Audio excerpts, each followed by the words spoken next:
Hey guys, it's John here from Sonic Drive Studio. I hope you're all doing well and welcome back to the channel. Let's have some fun today and compare the old Marshall JCM 2000 DSL50 to the new Marshall DSL100. This 50 watt version of the JCM 2000, so the DSL50 was made in 2002. So that's 20 years ago, and this one was made in the UK, I believe. And this was basically meant to be the modern, high-gain Marshall in a market where genres like nu metal and rock were quite popular. And this amp basically has a lot more options and more flexibility than your typical JCM 800, for example. Now, I like these amplifiers a lot, and they are quite versatile indeed, and it's always nice to have some high-gain tonal options alongside the clean and crunch tones on a Marshall amp, let alone on any amp. For me personally, anyway. This DSL100 was made in 2021 in Vietnam, so it's a bit more affordable. It looks a bit different. The Tolex is different. The head shell is a little bit larger, so it's a little bit deeper. And obviously this is a 100 watt amplifier, so this one has 4 EL34s in the power section, whereas this one has 2 EL34s in the power section. And it sounds a bit different too, but we'll get to that in a minute. Feature-wise, it's quite similar in layout. We've got the classic gain channel with the clean and crunch modes, just as on the DSL50, and the ultra gain channel with the OD1 and OD2 modes, also just as on the DSL50. But this one has a dedicated resonance control, whereas the DSL50 just has a deep switch over here. So the low end, or tuning in the low end for this one, is a bit more versatile. And this one has a digital reverb, and the DSL50 has a spring reverb. And this one also has 2 independent master volume controls, as opposed to just using the 2 volume controls on the channels over here. So when it comes to dialing in the volumes for live performing and for boosting solos and stuff like that, this one is also a bit more flexible. So all in all, when it comes to the overall features, the DSL100 is just a little bit more versatile and a little bit more flexible. And by the way, I recently did an in-depth demo and review of this amplifier on the channel, which you can check up here or down here if you're interested. Now, some people don't like the fact that the newer ones aren't made in the UK, and some people like to say that the old ones sound better, and some people just don't like the DSL amplifiers at all. However, I do think that they've been gaining some popularity in recent years. So there are also loads of folks out there who do like the DSLs, especially the newer ones. The DSL20HR is a very popular amplifier because it's affordable and it sounds pretty damn good. So let's see how these two differ in sound, and we're going to compare all 4 modes, so clean, crunch, OD1, and OD2. The signal flow for all the clips in this video will be as follows. The amps will be fed into the Red 7 amplification amp central and then into one single York Audio cab IR from the MRSH412 M25 cab, mix 01 to be precise, and that cabinet is based on a Marshall 4x12 loaded with greenbacks. Let's start with the classic gain channels on the clean modes, and on both amplifiers I will dial in some reverb. The reverb on the DSL100 is a bit subtle, so I'm dialing that up all the way. And the deep switch on the DSL50 will be turned off for now because it adds a lot of low end. And note that for this entire video I'm not going to use the tone shift features that are on these amplifiers, because to me it just sounds really bad. It really scoops out all the mid-range, and that's not what we want. Okay, so let's check out the clean tones with a Gibson Les Paul Classic on the neck pickup, which is a classic 57 pickup. Here we go.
Okay, so they sound quite similar. I think that the clean tones on the DSL50 are a little bit rounder and a little bit more warm sounding. So the DSL100 is a little bit more bright and sparkly. But I guess you could say that both amps have a quite bright and sparkly clean tone. And do note that the clean channel on the DSL100, the gain control starts to break up quite early when you compare it to the DSL50. So the DSL100 has a bit of a larger gain range on that channel. And also the reverb on the DSL100 is way more subtle than on the DSL50. So I guess for the clean tones, I do prefer the DSL50, although they both sound just fine. Let's now also check that out, but this time with the guitars isolated.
Alright, now let's move on to some dirty crunch tones on the classic gain channel on the crunch modes. Again, no deep switch enabled on the DSL50 and the reverbs will be turned off. So let's take a listen to that with the same guitar, but this time on the bridge pickup, which is a Super 57 pickup.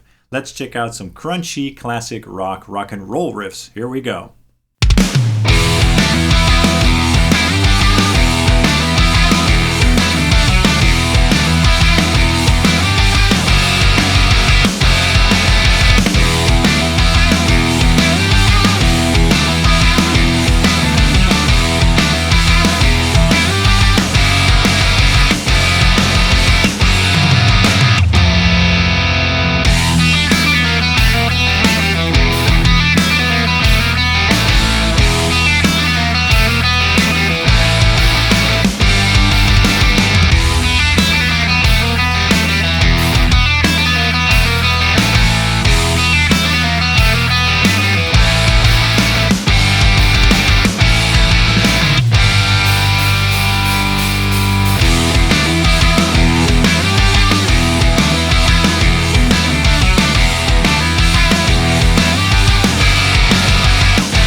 Cool, both amps sound pretty good here.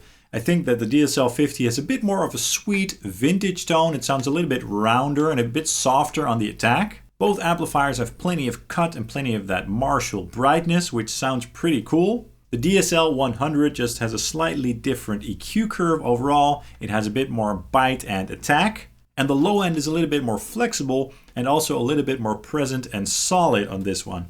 And the resonance control obviously helps with that. On the DSL with the deep switch off, the sound can sometimes be a little bit lacking in low end, and with the deep switch on, the low end can sometimes be quite overbearing, so that's not super flexible. With the resonance control on the 100, you can at least choose your sweet spot, which is very nice. In this case, I think that they both sounded great, but I do think that for the classic crunch tones, that I prefer the DSL50. It just sounds a little bit more sweet and round, which I like. But I have to be honest, it's hard to pick a favorite.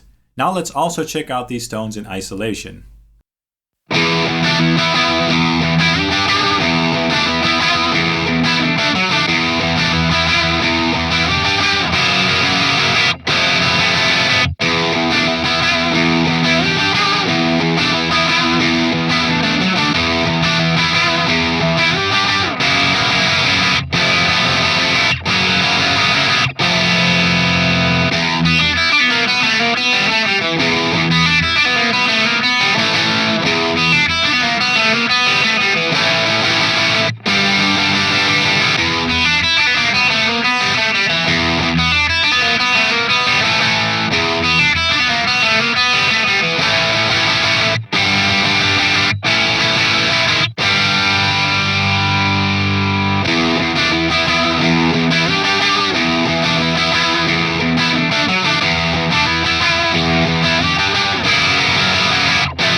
Okay, now let's move on to the ultra gain channels on the OD1 mode for a bit more gain for some modern rock with the PRS SC58 on the bridge pickup.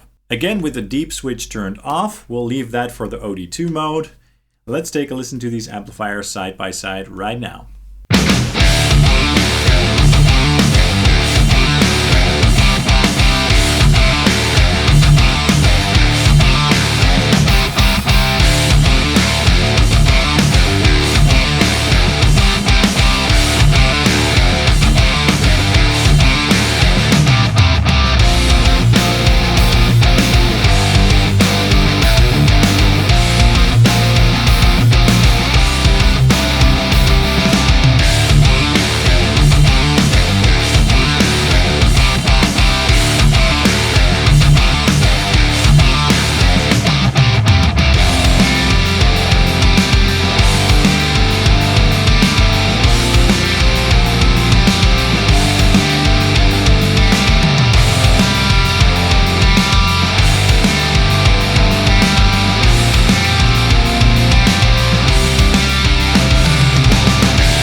Alright, so the differences between the amplifiers are becoming even more clear now. Again, the DSL50 is a little bit more vintage flavored. It has a bit of a rounder attack and it's a little bit spongier basically. And the DSL100 has a bit more edge and a bit more girth and power in the low end. It just basically has a bit more of a modern sound, whereas this one has a bit more of a vintage sound. This model is 20 years older though, so it kind of makes sense. The DSL is a bit warmer and fuller in the lower mids, whereas the 100 just has that more prominent attack and that thicker low end. Probably partially because of the fact that this one is 50 watts and this one is 100 watts, but also just because they are voiced a bit differently. In this case, I think that I do prefer the DSL100. It just sounds a bit more ballsy, more in your face and more modern, but they both sounded great, of course. Now let's check out these tones in isolation.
And now the final mode, the OD2 mode on the ultra gain channels. Let's try that with my ESP LTD NW44 in drop C for some more modern, heavy rock and metal tones.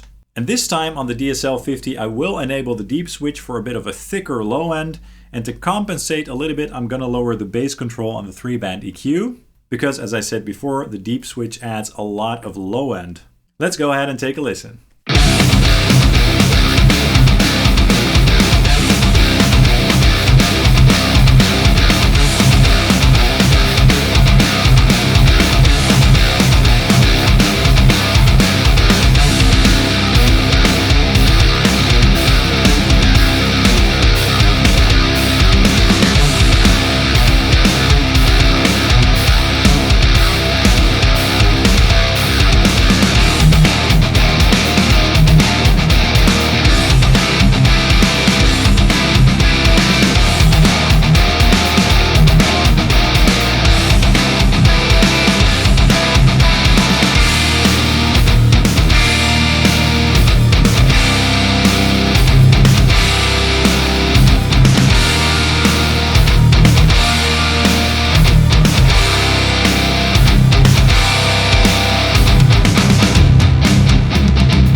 Okay, so similar differences as before. The 100 sounds a bit more modern, a bit more tight and edgy. It still has a lot of low end, but the low end on this one is a bit bigger and rounder in the low mids. So I guess you could say that the DSL100 is a bit better suited for modern rock and metal by default than the DSL50. Now also those tones in isolation, here we go.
Alright, so I can definitely conclude that both amplifiers sound great. They do have their own unique voice, which makes sense because they were made 20 years apart or so. The DSL100 obviously sounds a bit more modern, and the feature set is also a bit more modern. It's definitely more flexible, also for playing live. And when you put all the settings exactly the same, the 100 is a bit brighter by default, but you can dial them in quite similar when it comes to the brightness by just lowering the treble and or presence control. And just to echo what I said before, the DSL50 just has a bit more of a vintage sound. It sounds a bit more gentle, it sounds a bit more round, and it has a very nice tube compression going on, so to speak. So for the more vintage and low gain tones, I prefer the DSL50, and for the high gain tones, I prefer the DSL100 overall. What did you think of the differences, and which one did you prefer here? Which one would you buy if you were in the market for a Marshall DSL? Let me know in the comments down below. That's all for this video. I really hope you enjoyed it. If you did, please drop a like and subscribe down below, as that really helps the channel out. I'd hugely appreciate that. And you can also follow Sonic Drive Studio on Facebook, Instagram, and Twitter. Thank you so much for watching, guys, and I hope to see you very, very soon. Cheers!